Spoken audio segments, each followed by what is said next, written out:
everybody to day two of Tequeria Summit 2026. This session is called Palante in the Pivot, Navigating Career Uncertainty Without Losing Yourself. My name is Jeff Rowe.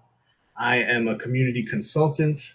I am a hip hop cultural specialist, and I'm a proud New Yorican, like I said, from Jersey City, but tuning into you today from Phoenix, Arizona. Very excited to be with y'all today. Um, Full disclosure before I even hop into the first slide of this deck is I am not a career coach by any measure of the term. I'm simply a guy who's been working in tech for the past 15 years and has done my best to synthesize my experience into some nuggets, some gems for you to take away today, hopefully leaving you feeling confident about the future and hopeful. Um, Careers are not a one size fits all approach, and I think that it's fair to put that up front, especially with there's I feel like we're kind of inundated these days with gurus and coaches and folks that are trying to give you a formula for success that's not me. That is not me by any measure of the term. So yeah, let's go ahead and hop in to our conversation for today with this opening truth. If your career feels uncertain right now, you're not behind, you're right on time. And I'm interested to know, feel free to drop into the chat anyone who read the title of this session, Navigating Uncertainty, with any words or feelings that might have brought to the forefront of your minds as you found out about this session. I'm interested to know because one of the important things I feel that's part about navigating your career is the language that we're all using. And uncertainty uh, is one that I think we can use some recalibration, if we will. So if you are feeling uncertain in your career right now, just know that you're not behind. You are right on time. And I just want to take a moment to acknowledge the moment that we're currently in, right? There's a lot of folks in the tech industry dealing with layoffs, role changes, burnout, big questions about what's next. That's the big one that I get, especially from I feels like every single one of my family members. um, but I think a key to remember is that you're not alone in this, right? Um, I've been one or more or all of these things at different moments in my career. And I've been everything from laid off to quiet quitting to just straight up fired in roles. So none of that is a knock on your career. And I think those are all ebbs and flows that we uh, that we encounter as we're navigating our careers. So just know that you're not alone in this, and part of navigating that uncertainty is to really lean into the community aspect of all of this. So I think before I proceed forward, because I didn't make this deck a whole like me type of presentation, I do want to give you some background into my career. I've been working as a community manager for the past 15 years before I got my consultancy started a couple of years ago. So that was my introduction to tech. My first community manager job was working at an ed tech company, and since then, I've spent my career kind of at the intersection of social media management and community management, and I can talk and nerd out about all the reasons why those two aren't one and the same. But that's another presentation, another conversation entirely. And it certainly has been an uncertain path that I've been on for the past 15 years. Um, Community management as an industry is still relatively new, despite the fact that it's been around for the past 15 to 20 years. As a viable career path, we still sort of struggle to put our stake in the ground in the business world and have brands and companies, especially when you get to the enterprise level, really understand that community management isn't just a nice to have, it's actually the future of business development. I'm very passionate about that belief, and it's what's kept me around all these years. So, what palante means in the context of this conversation is that forward doesn't mean that you have to have everything figured out. It means moving forward with intention, with clarity, and by leaning into that community portion. So hopefully we'll have some nuggets by the end of this presentation about the ways that you can do that. I think I've found myself at multiple times in my career where I've had to take a moment to really ascertain the clarity part. I think the clarity maybe should be above the intention for the purposes of this conversation, because without the clarity, the intention doesn't get to really take its full form, in my opinion. So yeah, I've had to assess, where I'm at in my career. How does it align with who I am as an individual? How much of myself am I really bringing to work in how I'm showing up? We talk about work life balance, but we all know that that's a fallacy.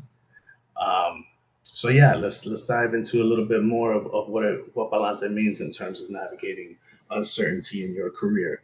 The lie. There are many, but the lie that I'm focusing on for today is that we're taught to plan for stability in a system that rewards adaptability, right? So, we most of us understand at this point that career mobility isn't a straightforward path. It's not a linear path. I think I had a conversation with someone once at one point in my career where I was seeking advice from them, and I asked them, what is the moving up the ladder look like for you? And they started to describe it to me as more of like a spiral where it's like you elevate and then you go around and then you elevate and then you go around and you sort of repeat that process. And then at a later point in my career, kind of more recently, I interviewed someone for my podcast, and I have a podcast called Beats Rhymes y Comunidad. By the way, we can talk about that stuff later. And they were like, "No, dude, I think it's more like a labyrinth." And I was like, I resonated with that so much because it really has become that as the years have gone on. So yeah, we have to plan for that adaptability rather than that stability, because that stability has shown us that it's not exactly what we thought it once was. And again, careers are not ladders; they're loops, they're pivots, they're resets, and none of this means that you're starting from scratch or having to completely reinvent yourselves. A lot of it, at least in my experience, has been a return to myself, and sort of a resurrection of certain parts of myself, and renaissance periods where you're taking multiple parts of yourself and remixing them into something new. The pressures, oh god, so many. But for many of us, we experience first gen expectations. A lot of that, my gosh, I can't begin to tell you how many times I have conversations with my mother where she's like, "Hey, Poppy, what do don't you think maybe you should take that hip hop stuff off of your LinkedIn?"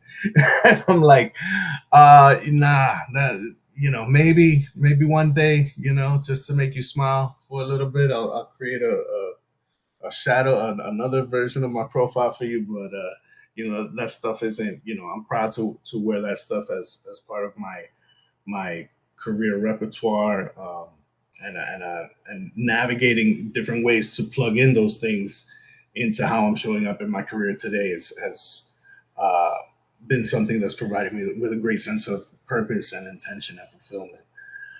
Financial responsibilities are going to be there regardless, whether you're stepping out and taking a risk on yourself in terms of whatever your pivot is. If you're just getting started in a new career path, if you're doubling down on the one that you've been investing in, um, or if you're just going in a completely different direction. But representation burden is also a factor, and the stakes do feel higher. Uh, but that's a good thing, right? The stakes should always feel like they're getting leveled up, because that's the only constant you can rely on in your career is change. Reframing the pivot. So a pivot is not starting over; it's responding to new information. Kind of to my previous point about a pivot doesn't mean that you have to like stop and completely reinvent yourself. Um, like I said, for me, it's been a lot of going back to older versions of myself, thinking about the things that I aspire towards at different points in my life, and figuring out which of those things may still be lingering at. Yeah, I mean, everything down to the theme that I picked for this presentation. I got my career started in marketing, but when I first started college, I was a film major. I ended up pivoting over into marketing after getting advice from my parents. They took a look and saw that I was really serious about majoring in film, and they were like, "Papi, do the practical thing." Like we often get told a lot. Um, and I took some of that advice to heart, and because I value my parents' opinions, I decided to pivot to marketing. But I still minored in media arts. The dream never died for me, right? Like I still studied screenwriting and sound production and video production and all these things, and it's been rewarding in the sense that I was able to pivot at that point in my career and find something that I was not only good at, but that I actually cared about. I found another passion of mine in doing so. So to that end, I am grateful to the advice that I got at that point in my career. But again, you go down a path, you see how far it takes you, and then you reassess, and you sometimes go back to the drawing board and revisit those parts of yourself that still rise up to the surface as you continue. Types of pivots, the forced pivots, the layoffs, organizational changes, chosen pivots, whether it be a new direction or there's a shift in your values, and the quiet ones. Like I said, I've done everything from layoffs to quiet quitting to being straight up fired from positions, and none of it's a knock to my career, but you know what they say: if you find the lesson in the loss, then it's not a loss at all. And all of this boils down to this key truth that the pivot isn't the problem; it's moving without clarity. So, with all of these things being said, let's get into when it's time to pivot. How do we identify when a pivot might be necessary for us? Three big signals that I want to highlight here are misalignment, stagnation, and depletion.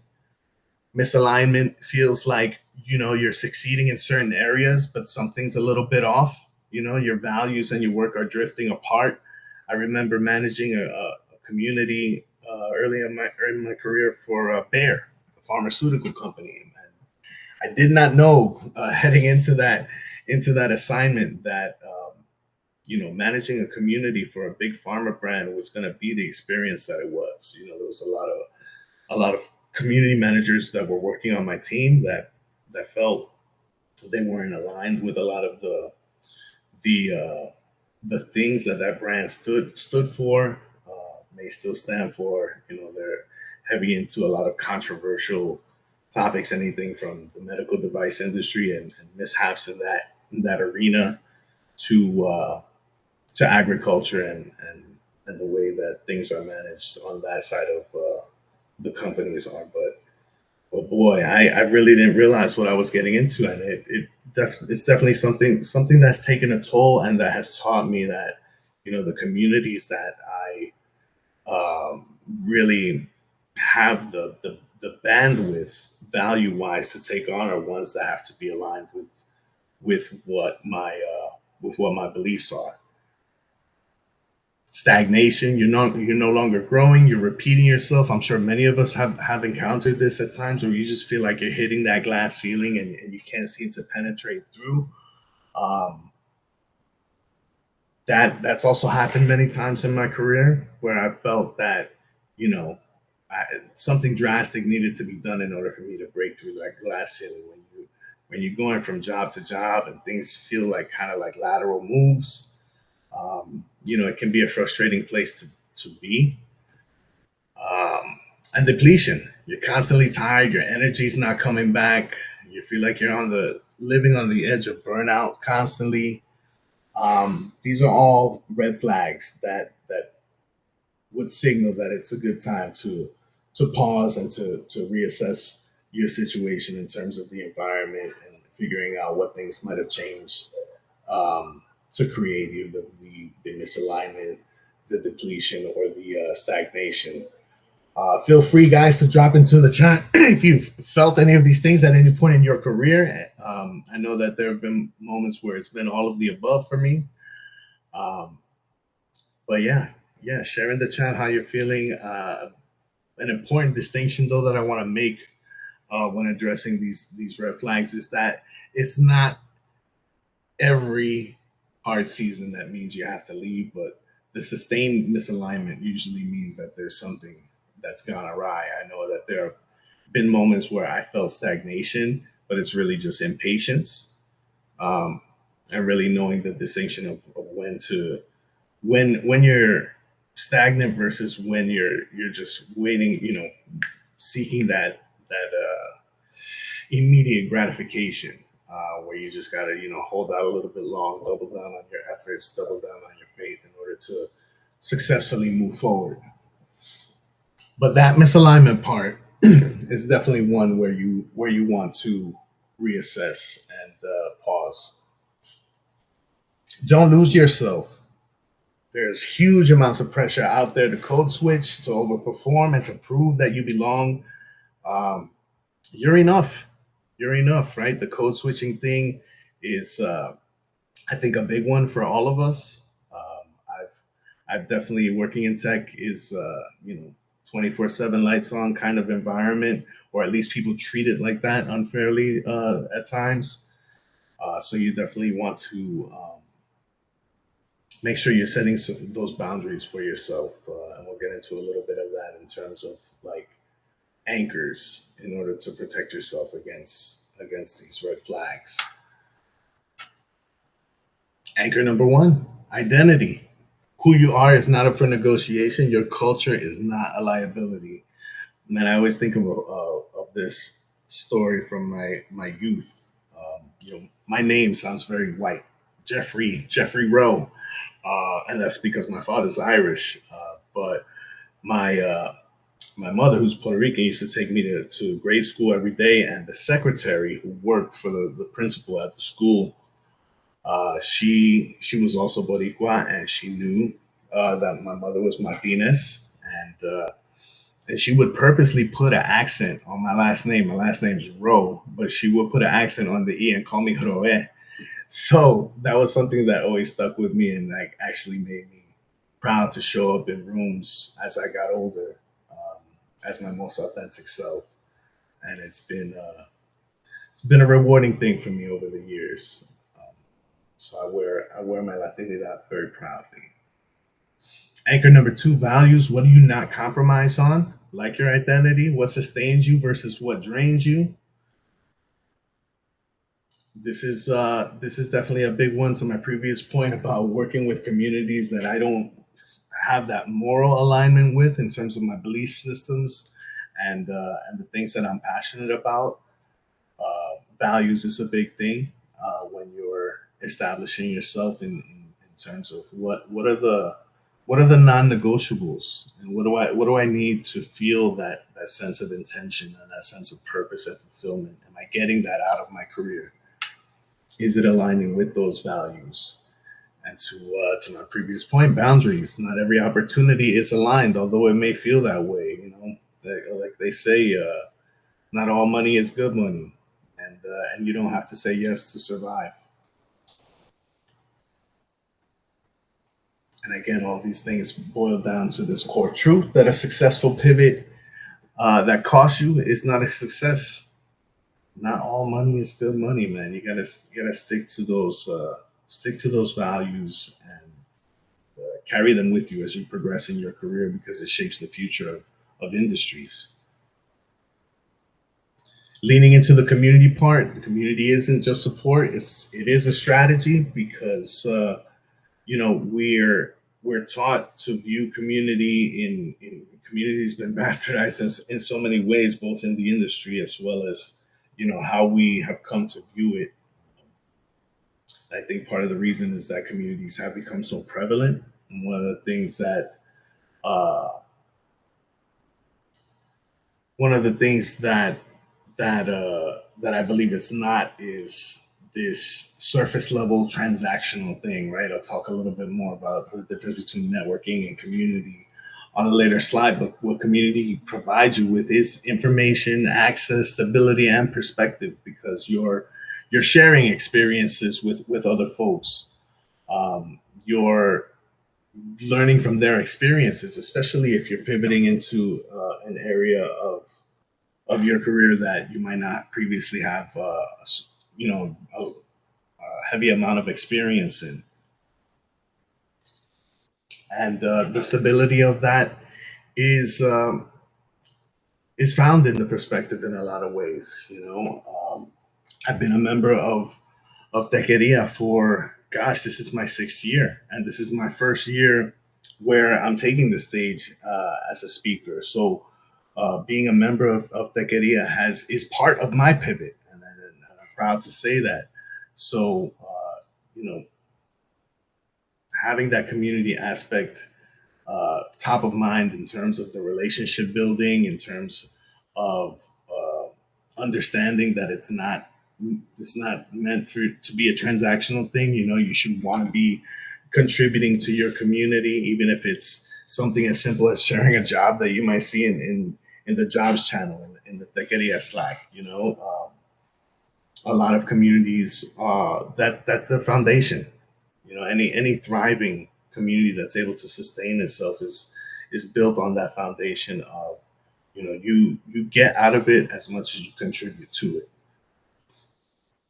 and use community intentionally. Ask questions that you've already tried to answer for yourself in different ways. Leave the questions um, when you're seeking to get out of a community, ones that you're providing context to, so that you've thoroughly exhausted and done your research um, around. Share opportunities and stay connected before you need the help. When you show up for your community when no one's asking you to, oftentimes you find yourself going down a rabbit hole where that you didn't see, and that one that's oftentimes more rewarding than what you thought when you first had the inclination or the motivation to contribute. Your career is more stable when it's not built alone, and that's the true essence of community, and what we're all here to achieve together. So this palante practice that I have outlined for myself, which is one that I encourage all of you to build a palante practice of your own. And I've alluded to some of this through walking through the previous slides. But first thing is to really pause. When you're having those feelings of anxiety, those feelings of things are starting to compound and compile on top of one another, and it's feeling a little bit overstimulating. Take that moment to do a purposeful pause. Whether you pray, meditate, whatever it is that you do to quiet the noise that's around you. Take a moment to do that, and then assess. Take a look at the things that have changed. What's different around me, and what is has fallen out of alignment with either myself in terms of my values, or just in what my desired outcomes are and what it is that I'm working towards. A lot of that third part, the alignment work, is really for me just trying to answer the question: what are the things that I can do that are within my control to shift how the changes that I've identified, to shift those circumstances, so that way I am recreating an environment that is serving myself and serving those around me that I am in service to. And once you have all of those things checked off, move, pa'lante, pa'lante siempre pa'lante. So yeah, pause. Don't react emotionally. Give yourself space to let things breathe. I know that many times I've reacted emotionally in my career when I was a less mature version of myself, and it has not served me well in any way, shape, or form. Assess what's no longer working, what's changed here. Does this next move reflect who I am? How is it going to set me up to orchestrate the next move rather than this being a reactionary type of thing.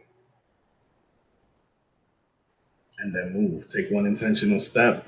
It's better than 10 reactive ones.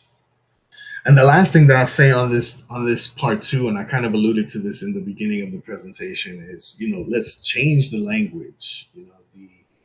The uncertainty portion that I chose to use for the title of this session isn't necessarily uncertainty in my mind. I think it's more of a navigating career possibility because the things that are possible for us as we move forward in our career, whether you're considering a pivot, in the middle of a pivot like me, or reaping the benefits of having pivoted, all means that you took a chance on discovering what was possible for yourself. Final thoughts here is that you don't need to reinvent yourself. Like I said, a lot of this journey for me is a return to myself and moving forward from there, bringing that old version of myself, and you know, making sure that I remember that younger version of me, and pulling that version of myself into where I am today. And that is my presentation for y'all. If anyone wants a copy of this deck, you can go to bit.ly/Palante Pivot Deck for the entire deck. And I also created just a worksheet for anyone with the biggest takeaways that I use as sort of the foundation for this. So you can go to bit.ly/Palante Pivot Sheet for that worksheet. And I really appreciate everyone who attended this session. I will drop links in the chat. And I would encourage everyone, if whoever feels comfortable, to join the stage, and let's workshop a bit. Let's have this be an engaged conversation where we're talking about what are some of the things that we're currently facing, and how do we overcome some of those challenges together. Let me stop my share here, and I'll drop the links to. Here we go. Stop sharing. Let me grab those links for you guys while anyone who wants to join goes ahead and does that. All right. So let's grab the one for the thing.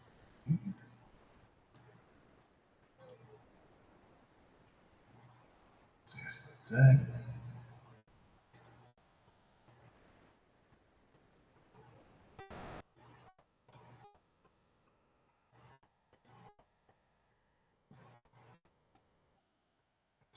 And there's the sheet. For anyone who's unable to open the sheet but is still tuned in, um, it's really just some takeaways in terms of reframing your career pivots as strategies, not setbacks. Understanding that pivots are informed responses to changing systems, not personal shortcomings, especially in volatile tech environments. Identifying when it's time to pivot. So, distinguishing between that temporary discomfort, like I talked about earlier, and true misalignment, making clearer, values aligned career decisions, navigating uncertainty without the code switching or self erasure. Like all of that nonsense is has been old for a while, and it doesn't serve you any more than it serves the people that you're working with and the industries that you're here to serve. So, you know, show up as yourself, talk Spanglish, show up with a little bit of slang, juxtapose the way that you speak when you're in more casual environments with the way that you speak when you're in more professional and intellectual environments. I think that juxtaposition lets a lot of people who are out there know that, hey, we can do both. We're able to be human beings and productive members of society at the same time. The two are not uh, mutually exclusive. And then the last couple of things is just using community as a career infrastructure and building your own personal Balante practice. Um, so yeah, that does it for the presentation part of the deck. Let me run through some of the comments here that I might have missed while I was presenting. Thank you for everyone who contributed to the chat. Uncertainty for me from Jan Hernandez. Uncertainty for me is navigating layoff rodeos, man. Let me tell you, they're so common in the industry right now, and generally, it's a matter of time for workers. It's not a direct cause from worker issues. Yeah, that's probably the biggest one right now, and I see it happening at this point. It feels like it's happening at such an extended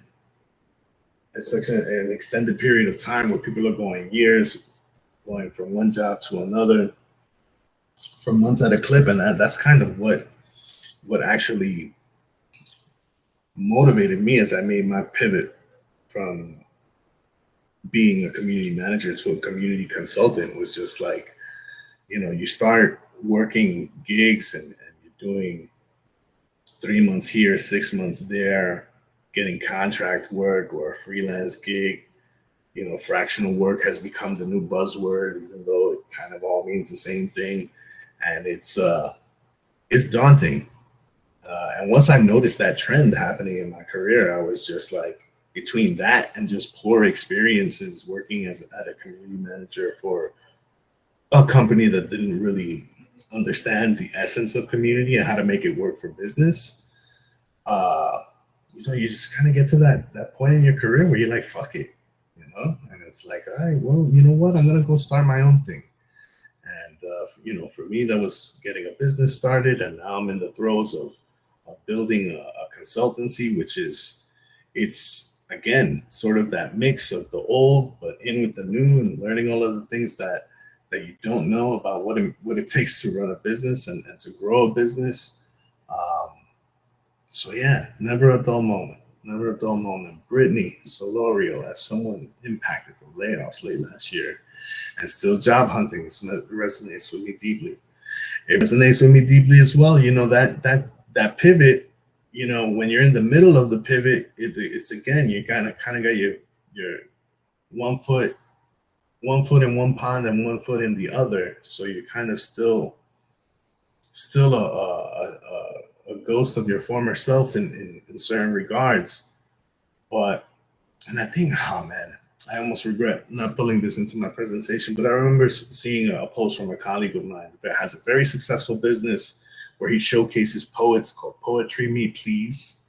Um, but he also works for ESPN, right? And he wrote a post about what it means to have your 9 to 5 and to have your business on the side and be working both, and what that might look like to folks who work with you in the 9 to 5, and how it impacts you, how you're perceived, but it's how you're looking at those two things as well, and how those two things are working in synergy with each other to empower you to show up as your best self in both arenas, and a lot of times we you need that 9 to 5 to infuse the dream, whether that be you work in a business on the side, or it's just you like working on your personal branding. Not all of it looks the same for everybody. Let's see here. Josephine Cortez Ayala. I think hearing about all the layoffs, which means competition for jobs is much higher right now. Yeah, and that job application process is not the same as it once felt. It was, a lot of times. What I'm hearing from a lot of my colleagues is, and what I'm experiencing as well, is it's like you're throwing an application into a void, um, where it's like you either get a quick rejection or you just get nothing at all. I think it's that nothing at all part that kind of scares us, um, or anyone else who might be in a similar situation. It's hard out there right now from Francis. So many of us are in the same boat. This is true. Ivan, great insight. Thank you, Ivan. Don't let that fear stop you from progressing. Yeah, I think a lot of the the to the previous point that I made about the language you're using, that word uncertainty, like that in and of itself is a word that I don't think we should be using. I think we should use possibility, or more positively frame the words, so that way we're not going through this, navigating this uncertainty, because I feel like it has a stigma of fear that's attached to the word uncertainty. So change the language, in the whole spirit of life is happening for you, not to you.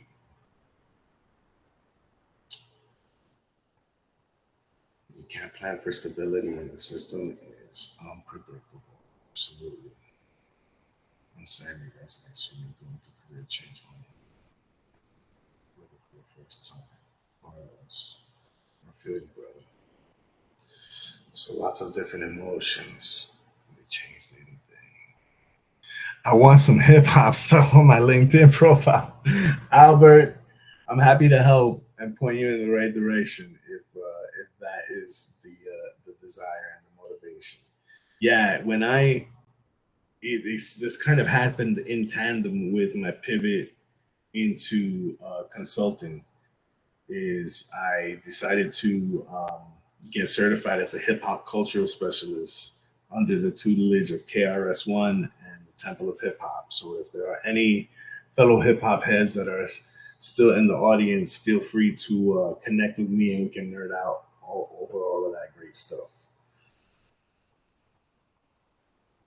Let's see here.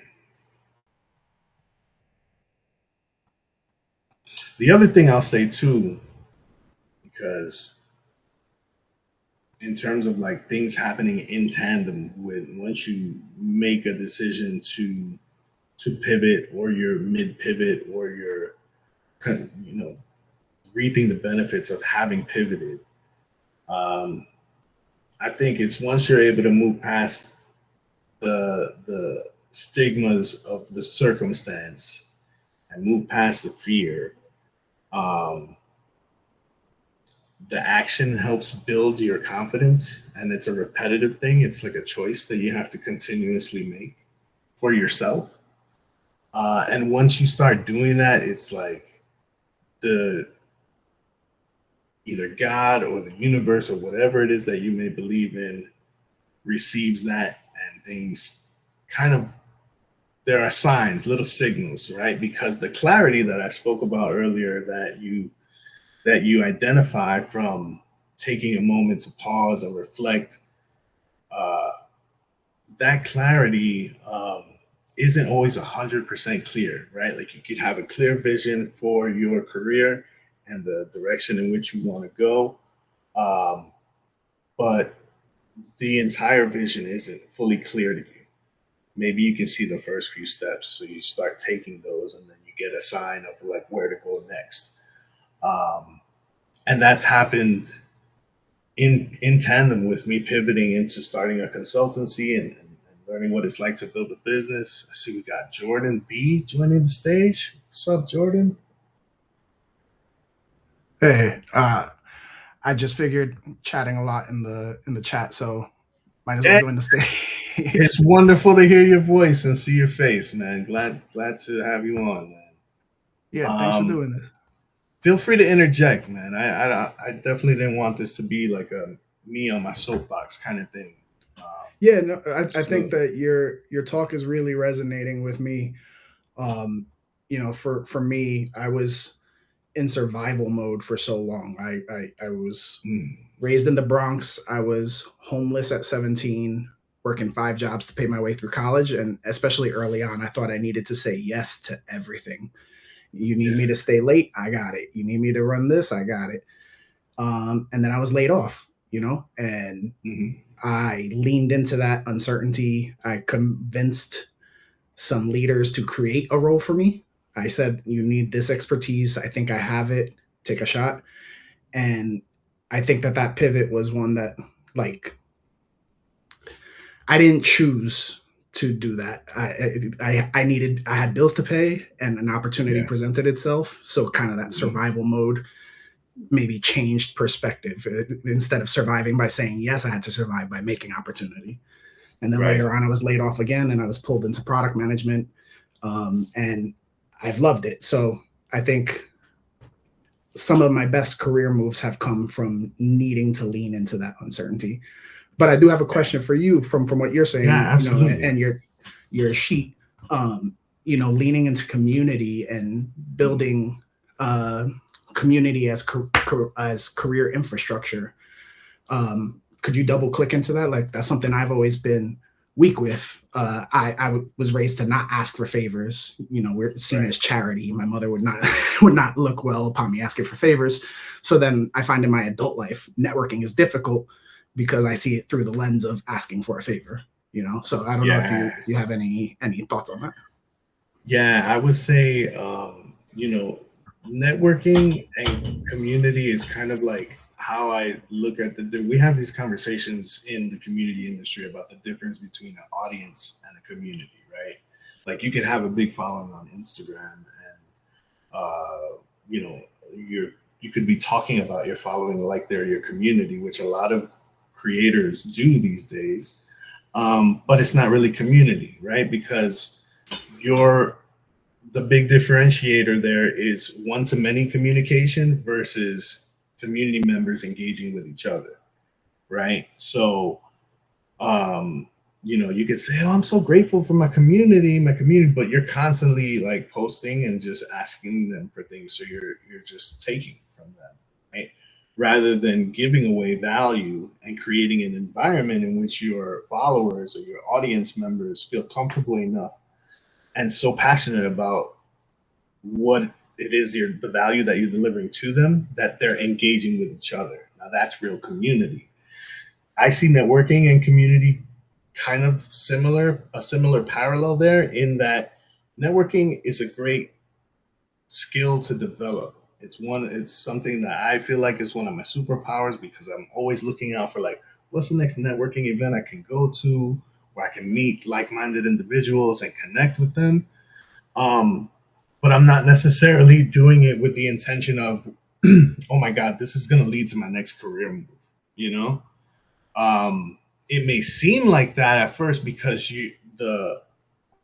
I don't know whether it may be the free drinks you might have at a networking event or the free food or the just the jollies that you get from connecting with new individuals. It may feel that way to you at certain times, but that's not that's for creating a spark. It's for establishing a connection, right? What you do with that from there is you build a relationship, and you're building a relationship because like they say, your network is your net worth, right? But in building that community, you want to make sure that those relationships don't remain transactional. Are you going to ask for a favor now and then, especially with folks that you have developed a good rapport with? Yeah, why not? you know, in the same way that you were in a position where you had to hustle because your backup was up against the wall, but that being in that position served you to a certain extent because now you got hustled, right?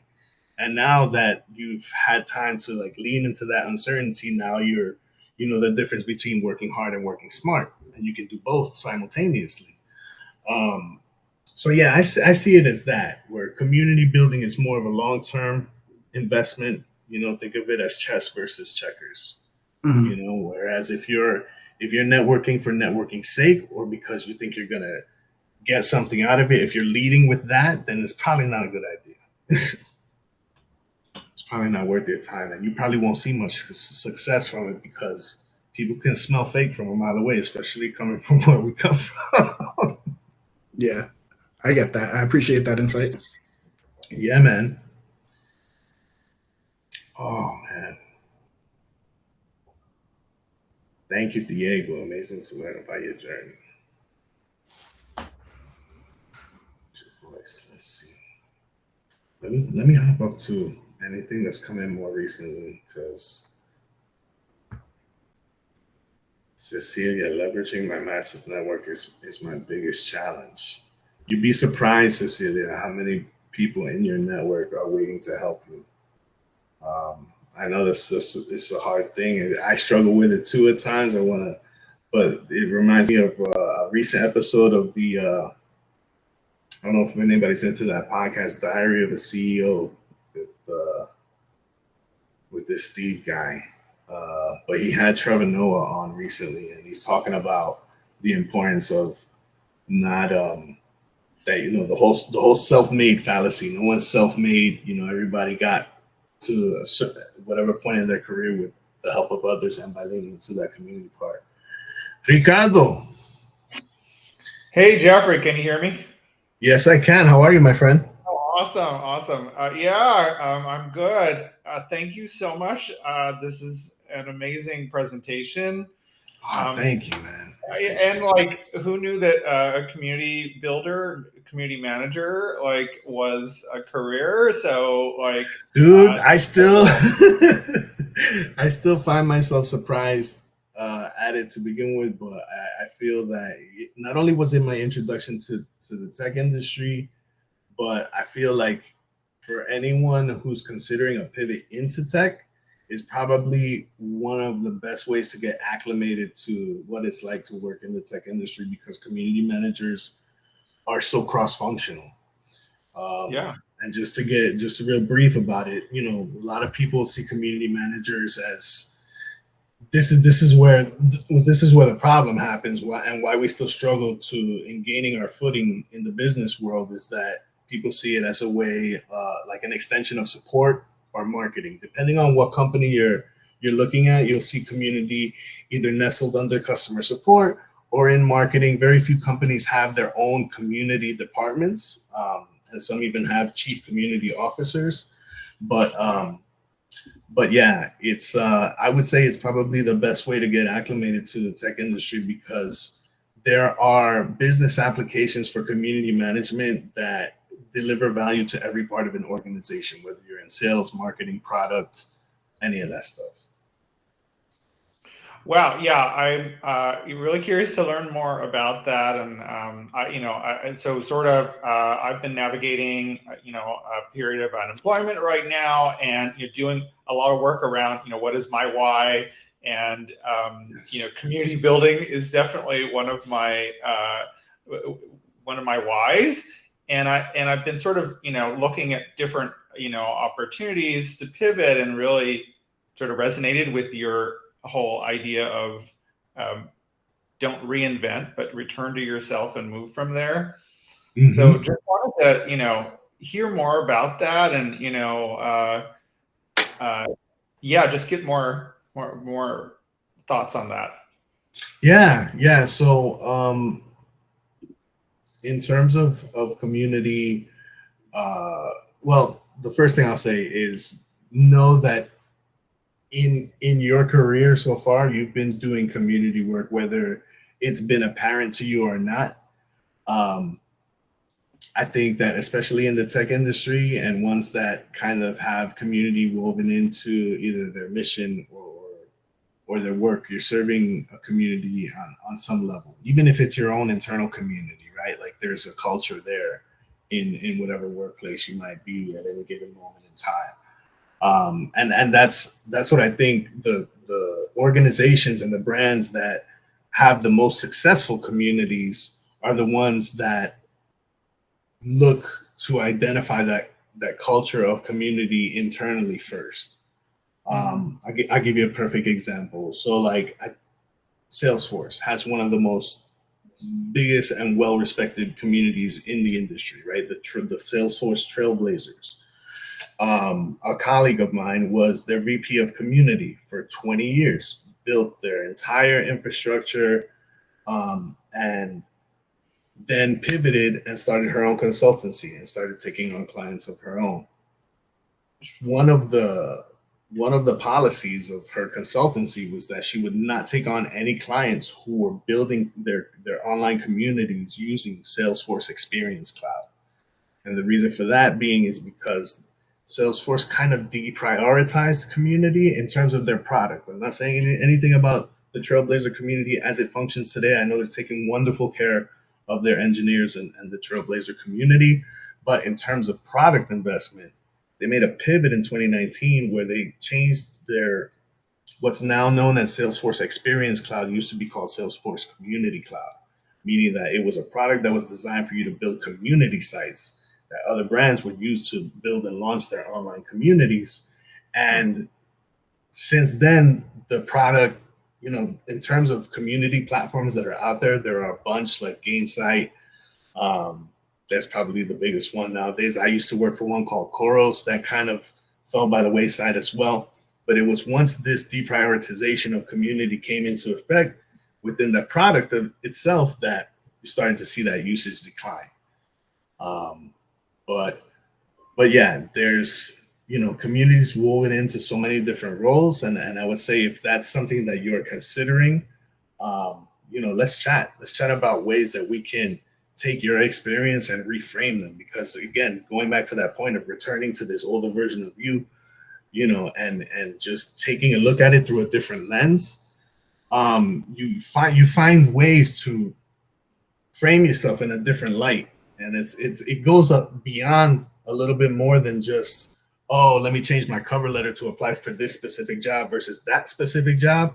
It's really like, let's edify your accomplishments, not just the numbers ones that people put in the descriptions of their LinkedIn profiles. Or I at this job I increased engagement by such and such percent. But what about the anecdotal parts of your career that maybe you haven't given enough credit to? How do we talk about that? Let's talk you up in those ways, and you just see how you know it just paints you in a different light, and it's a confidence booster as well.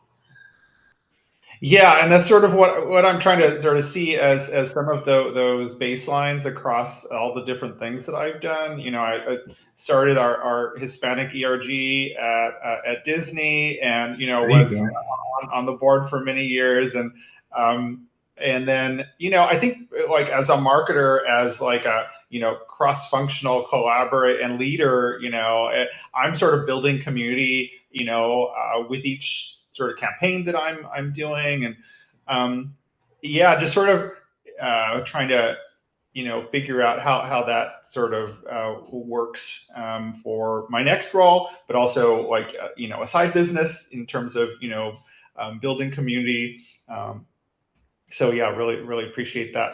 Um, For uh, sure. I think having that top of mind is what's gonna make your where you go from here a lot clearer. Like the next few steps for you are gonna look a lot clearer because now you have your target, and you're gonna see as you start to navigate that, like what are the companies for me where I can tell that they are community centric and community focused.